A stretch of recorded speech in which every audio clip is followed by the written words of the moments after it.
To the men, living and dead, who did these things, we dedicate this program, The Dambusters. Presented by the author himself, Paul Brickhill, dramatized by Maurice West, an Australasian radio production.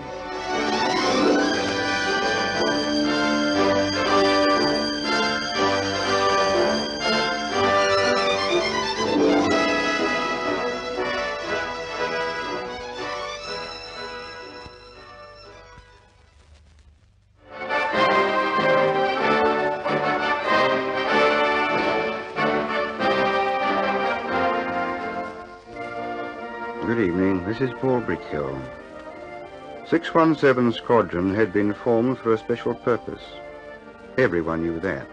The quality of the battle-wise aircrews that had been chosen and the unusual, highly concentrated training they had been given made it fairly obvious.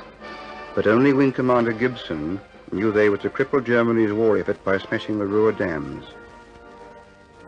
Then the mission was scheduled for the following night. He called his pilots, bomb aimers and navigators into the briefing room to detail the plan for them and answer their questions. For 5 hours, the gunners, engineers and wireless operators waited in a fever of speculation, and they made the situation difficult when their companions returned to the mess.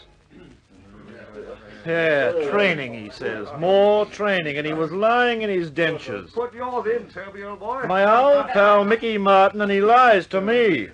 Training. And this afternoon was the biggest flap we've had in months. Training. And the M.O. dole's out sleeping pills. Get off your soapbox, Toby. Yes, it's all right for the pilots and the navigators and the bomb aimers. They can be told what's going on. Yeah, but not the rest of the aircrew. Oh, no.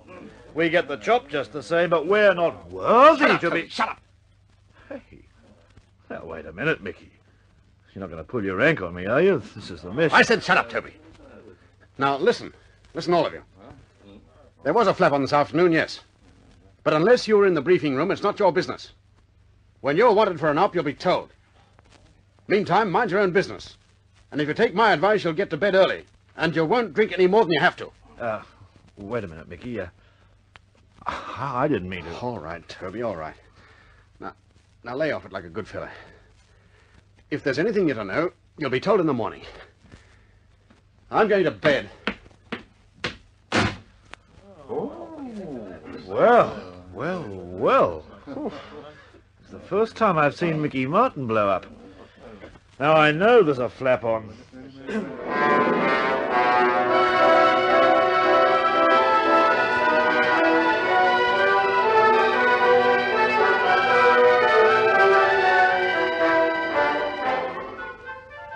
Good morning, Humphreys. Good morning, sir. Nice morning. Yes. I hope it stays that way.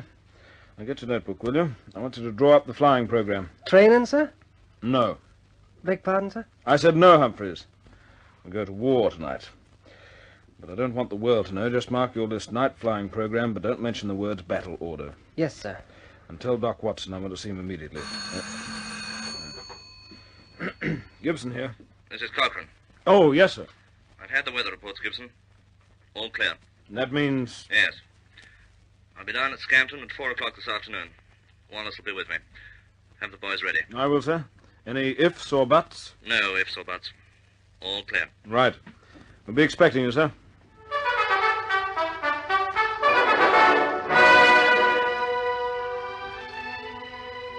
Well, how do you feel, Guy? All right. I believe your dog was killed last night. That's right, yes. I hope it isn't an omen. That's nonsense, Guy, and you know it. Yes, sir, I know. Well, what have you got for me? Anything new? A couple of things. These are the final photographs of the dams. They were taken this morning. Anything new? No.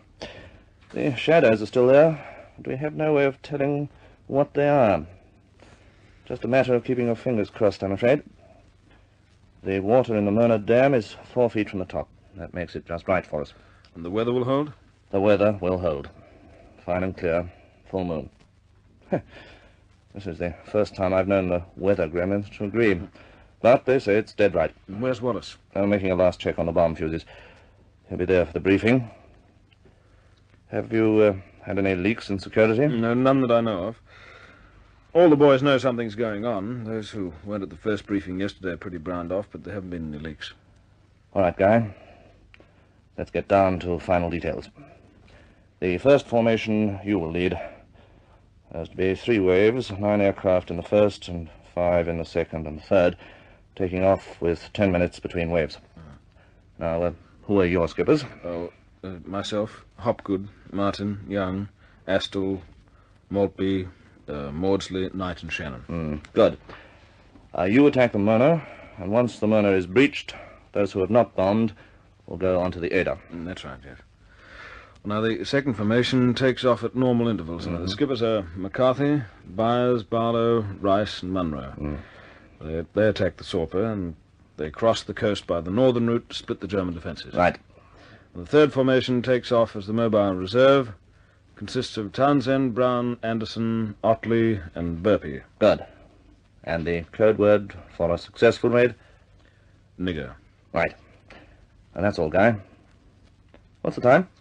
Just on 1600. Well, let's go and talk to the chaps.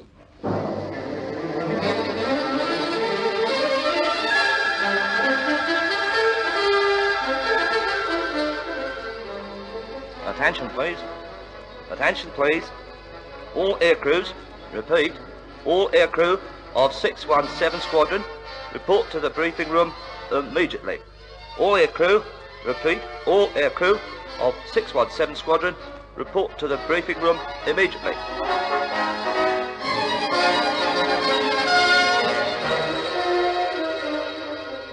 You've all been so carefully trained that there's very little more for me to tell you. I know you don't like listening to boffins anyway.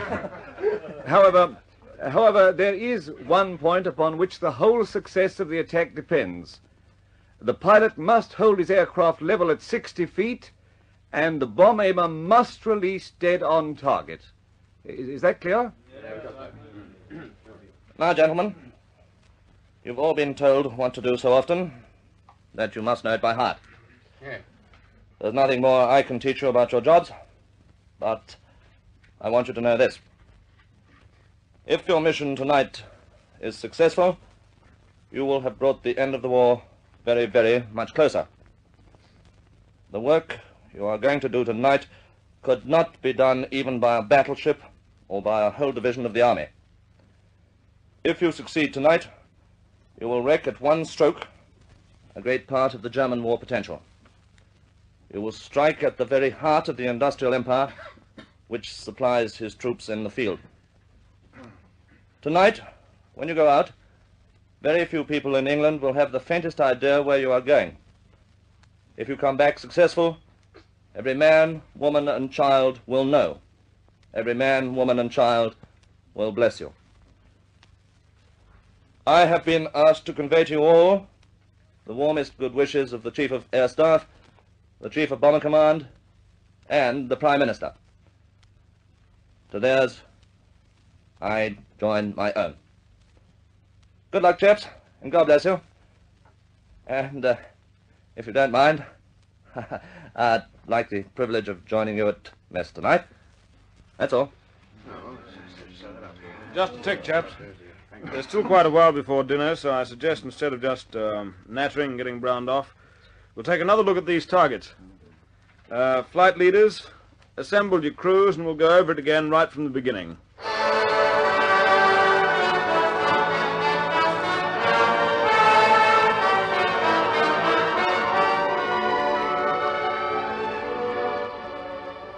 Jane Wallis? No, thank you. Tell me, what are the boys doing now? Oh, still working in the briefing room.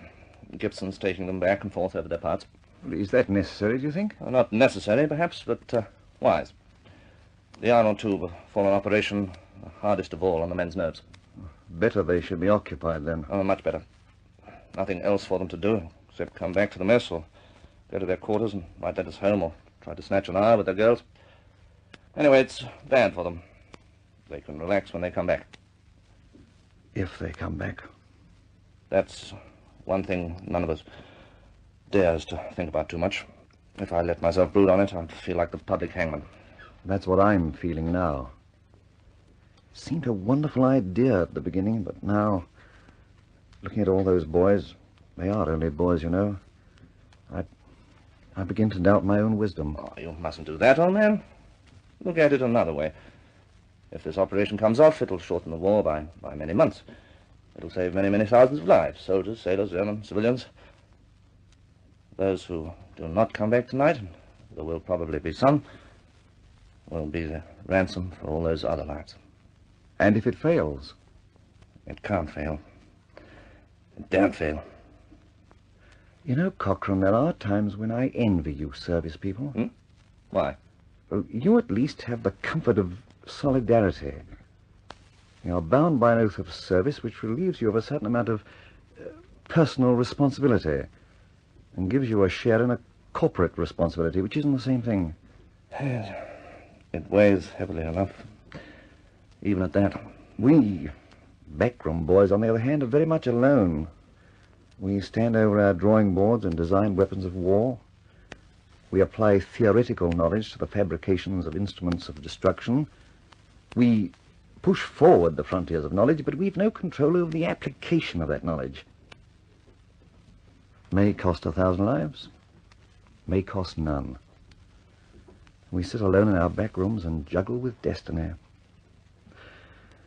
Sometimes I feel very much alone. If you spoke like that to the boys in the briefing room, most of them wouldn't understand you.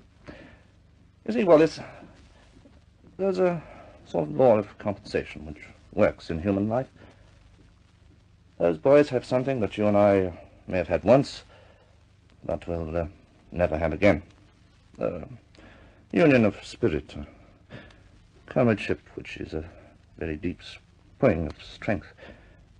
You know, like David and Jonathan. Our love was wonderful, passing the love of a woman. That's in the Bible, isn't it? Yes. Yes, it's in the Bible. Well, this won't do at all, you know, Wallis. We're both getting morbid. Oh. Another sherry, please, Todd.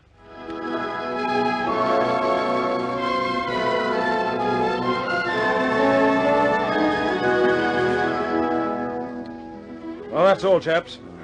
Any more questions? Yes, sir. Well, what is it, Mickey? Please, teacher, can I leave the room? What kind of blazes? I say, Skipper, do we get leave when this show's over? If we don't, I'm clearing out to join the land army. All right, chaps. Consider yourselves briefed and ready to go. Take-off time is 2100 hours. See you all at mess. Good luck.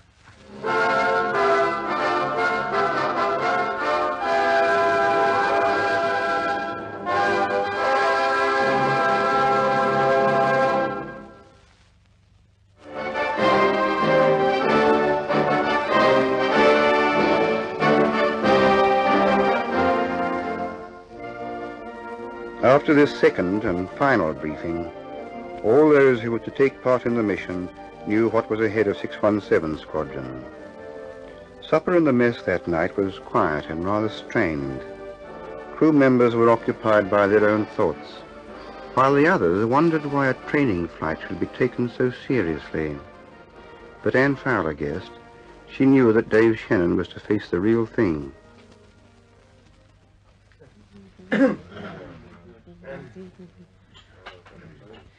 You're very quiet in there tonight, Anne. Usually raising the roof at dinner time. Yes. They're having eggs for dinner, too. You mean... They always have eggs for dinner. And they go out on a knock. I thought it was just a training flight. No. Not this time. This is the real thing. David Shannon's going out, too, isn't he? Oh, I forgot, Anne. I'm sorry. Yes. He's going out. Hasn't he told you anything? He can't. He wouldn't. Women like us shouldn't fall in love. We know too much. We see too much. Makes it all the harder. No. It's harder for the men.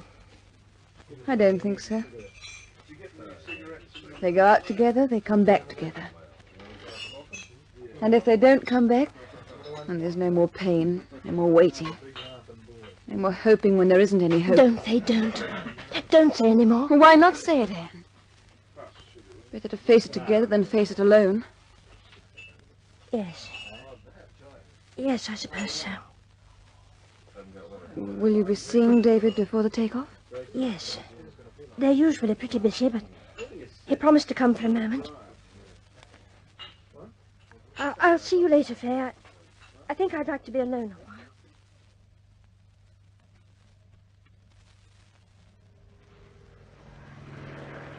while. All set to go, sir? Yes, all set. Oh, I've got a favour to ask, Chiefy. Oh, anything you want, sir? It's about Nigger. I'd like you to bury him for me, if you would. Oh, of course, sir. Bury him in the flower bed just outside my office. Dead on midnight. Dead on midnight, sir? By then we shall be in amongst it. Oh, yes, I'll do it, sir. Thanks, Chiefy. And, Yes, sir? Thanks for all you've done. I'd have been lost without you. Oh, no thanks needed, sir. Oh, by the way, sir, when you get back, I'd like you to come down to the sergeant's mess just to start off the celebrations. That's a promise. Now, when I get back, I'm going to lead the boys in the biggest binge of all time. And I'll stand by to put you all to bed, sir. Thanks. Well, I'll check you before takeoff, sir. Still got quite a few things to do.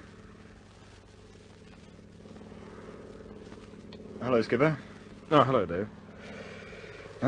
You won't want me for 10 minutes, will you? No, Davey. You're all clear till take-off time. Oh, I promised Anne I'd see her before I left. She's a nice girl, Dave. You keen? Yes, Skipper, we're both of us keen. Well, off you go. You haven't got all that much time. Hello, Anne.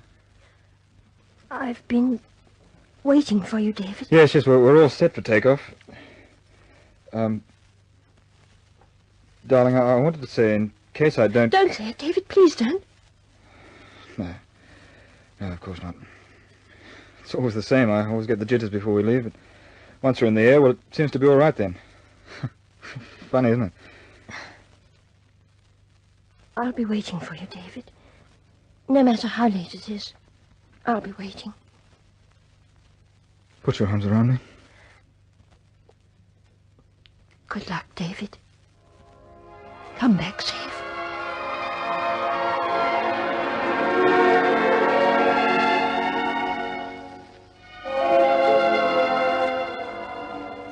Hiya, Skipper. Hello, Mac. I got time for a cigarette before I check the kite. You mind if I sit down? No. Thanks. Oh, here, have one of mine. Oh, thanks, Mac.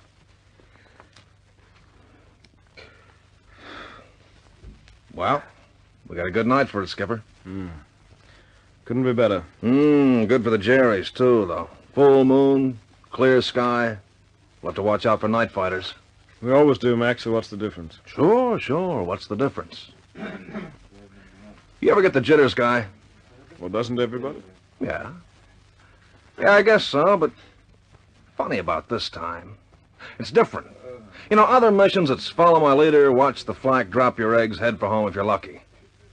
This time it's sort of larger than life, if you know what I mean. Yes, I know what you mean, Mac. Most of the other boys feel the same way. Hey, imagine a line shooting when we get back, huh? Yes, imagine. What's time, Skip? 11 minutes to 9. Well, I guess that's that. Good luck, Guy. Good luck, Mac. Righto, chaps. My watch says it's time to go.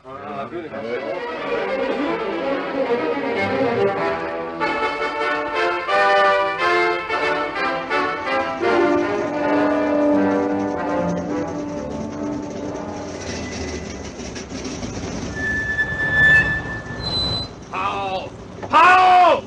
Where's Chiefy Powell? Yes, Mr. McCarthy?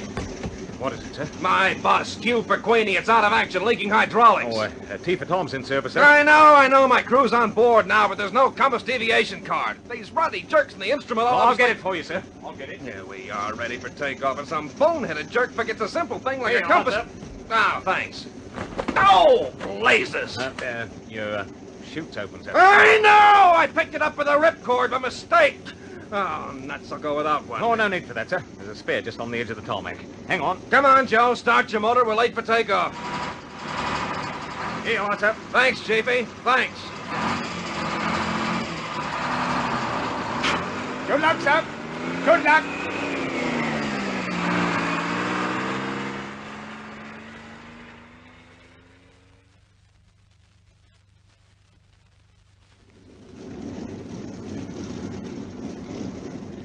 Flaps 30. Flaps 30. Radiators open. Radiators open. Throttle's locked. Throttle's locked. We're prepared to take off. Okay, rear gunner. Okay. Okay, bomb aimer. Okay.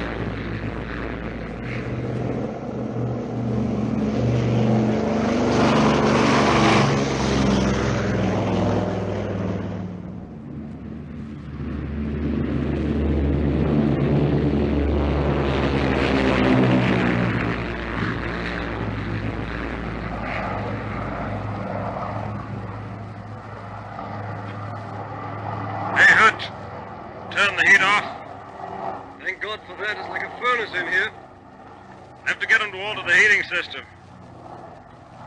Crossing the coast now. Yes? There's Mickey Martin alongside. He's winking at us. What's he saying? He says... he says he's going on a bender when he gets back. Well, answer him, so are we. The biggest party of all time. Message acknowledged. I'm holding her low till we get near the Dutch coast. German radar will pick us up soon enough. Don't want to give them too much warning. They've got some pretty good flak gunners in the coast defenses. Too good. I wonder if the others have taken off yet.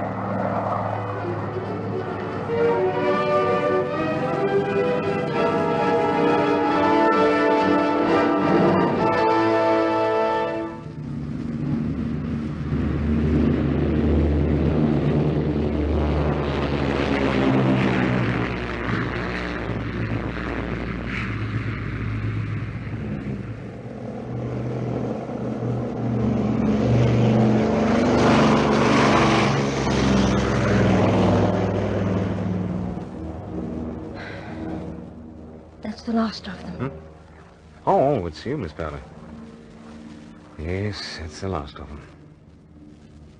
What are their chances? Well, I wouldn't know, miss, any more than you. But if training can do it, and guts can do it, they'll be all right.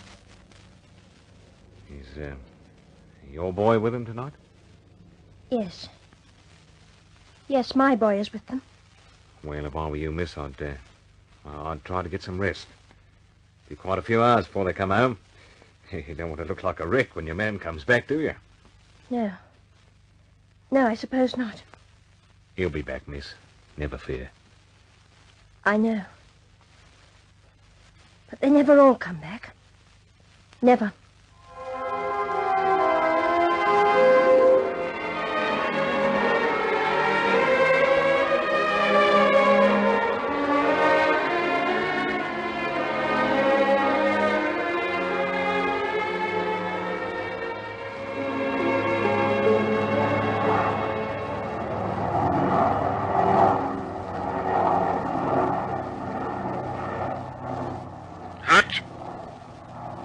Hutch.